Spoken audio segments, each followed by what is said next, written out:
سونے کی فضائل زیادہ ہیں. کیوں؟ کیونکہ سونے کے بعد اٹھنے میں زیادہ تھوڑا مشکل کام ہے.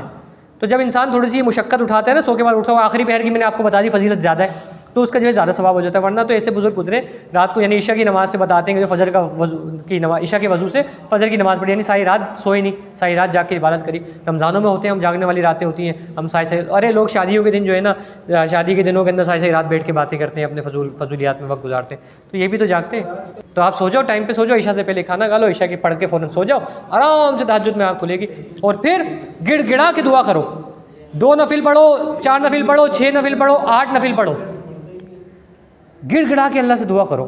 اپنے گناہوں سے لے کے اپنی آخرت سے لے کے پھر اپنے دنیا کے ایک معاملے کی چھوٹا سا بھی چیز چاہیے نا.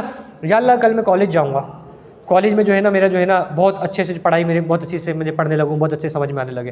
یا اللہ مجھے جو ہے نا یہ ڈگری کر رہا ہوں، مجھے اس میں کامیابی عطا فرما دے.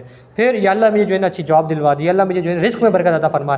یا اللہ میرے والدین کو صحت و تندرستی عطا فرما. یا اللہ میرے والدین کی ہر پریشانی دور فرما. یا اللہ میرے بھائیوں میں سے. پھر اس کی طرح اس کو اور جب آپ 1-1 گھنٹے کی جب دعا کرنا سیکھ جاؤ گے نا، اس کو واش کرو کہ یا اللہ پھر اپنے پڑوسیوں کے لیے دعائیں کرو، اپنے رشتہ داروں کے لیے، اور پھر اپنے ملک کے پاکستان کے لیے. اللہ اس ملک کے حالات بہتر کر دیا، اللہ اس ملک کی معیشت بہتر کر دیا، اللہ اس ملک میں امن قائم فرما. یا اللہ ہمارے فوج کی حفاظت فرما. یا اللہ ہمارے علماء کی حفاظت فرما. یا اللہ ہمارے قرآن پڑھنے والوں کی حفاظت فرما، ہمارے اماموں کی حفاظت فرما. پھر پوری دنیا کے اندر جہاں جہاں مسلمان ظلم کا شکار ہیں، تکلیف کا شکار ہیں، جہاں جہاں مسلمان جس تکلیف میں بھی ہیں ان کے لیے دعا کریں.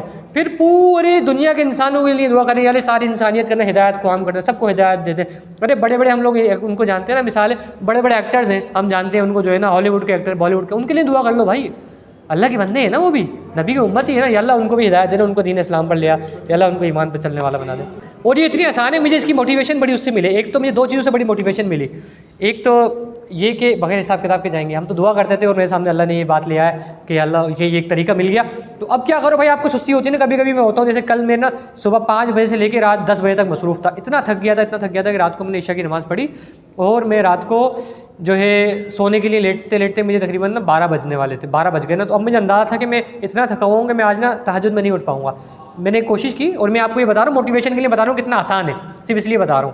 میں نے اس وقت 2 نفل پڑھے اور جو ہے سو گیا بس. یعنی میں نے کم از کم اللہ کیا نا فرشتے نام لکھ لیں کہ بھائی اس نے تہجد کے نفل پڑھ کے سویا ہے. یہ 12 تو بج ہی گئے تھے. آسان طریقہ یہ اپنا لو اور دعائیں مانگو. یار جو چیز چاہیے، دنیا چاہیے، آخرت چاہیے، اللہ جو ہے جب خود مانگ رہے ہیں تو یار کون سی چیز نہیں دے سکتے.